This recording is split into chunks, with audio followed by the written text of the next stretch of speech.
9ാം തവണയും ലക്ഷ്യത്തിലെത്താതെ space X Starship മുൻ ദൗത്യങ്ങളെക്കാൾ കൂടുതൽ ദൂരം പിന്നിട്ടെങ്കിലും പൂർണ്ണ വിജയം കൈവരിച്ചില്ല. ഇന്ന് പുലർച്ചെ രാവിലെ 5 മണിക്ക് ടെക്സസിലെ ബോക്കോ ചിക്കയിലുള്ള സ്റ്റാർബേസിൽ നിന്നുമാണ് സ്റ്റാർഷിപ്പ് വിക്ഷേപിച്ചത്. 1ാം ഘട്ട റോക്കറ്റ് സ്റ്റാർഷിപ്പ് പേടകത്തിൽ നിന്ന് വേർപെട്ട് മടക്കയാത്ര നടത്തി. എന്നാൽ നിയന്ത്രിതമായി കടലിൽ ഇറക്കുന്നത് വിജയിച്ചില്ല. സ്റ്റാർഷിപ്പ് പേടകം ഉപഭ്രമണപഥത്തിലെത്തിയെങ്കിലും പ്ലോഡ് വാതിൽ തുറന്നില്ല എന്നതിനാൽ ഡമ്മി ഉപഗ്രഹങ്ങൾ പുറത്തുവിടാനായില്ല. സ്റ്റാർഷിപ്പ് പേടകം ഉപഭ്രമണപഥത്തിലെത്തിയെങ്കിലും പ്ലാഡ് വാതിൽ തുറന്നില്ല. അതിനാൽ ഡമ്മി ഉപഗ്രഹങ്ങൾ പുറത്തുവിടാനായില്ല. ലക്ഷ്യത്തിലെത്തുന്നതിന് മുമ്പ് തന്നെ സ്റ്റാർഷിപ്പ് തകർന്നു വീണെന്ന് സ്പേസ് എക്സ് അറിയിച്ചു. എന്നാൽ ഇന്ത്യൻ മഹാസമുദ്രത്തിൽ എവിടെയാണ് സ്റ്റാർഷിപ്പ് വീണതെന്ന് തങ്ങൾക്ക് നിശ്ചയമില്ലെന്നും സ്പേസ് എക്സ് വ്യക്തമാക്കി.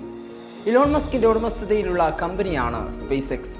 ലോകത്തെ ഏറ്റവും കരുത്തുറ്റ റോക്കറ്റ് എന്ന് വിശേഷിപ്പിക്കപ്പെടുന്ന സ്പേസ് എക്സ് സ്റ്റാർഷിപ്പിന് ഈ വർഷത്തെ ആദ്യ 2 പരീക്ഷണ പറക്കലിലും പരാജയമായിരുന്നു. ഈ വർഷം ജനുവരിയിലും മാർച്ചിലും നടന്ന പരീക്ഷണങ്ങൾ വിജയം കണ്ടില്ല. സ്റ്റാർഷിപ്പിന്റെ 7-8 പരീക്ഷണങ്ങളും വിജയിച്ചില്ല.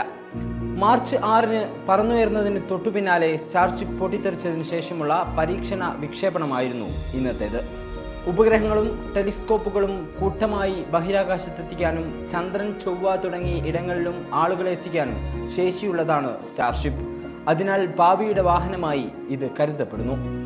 ഭൂമിയിലെ യാത്രയ്ക്കും സ്റ്റാർഷിപ്പ് ഉപയോഗിക്കാം.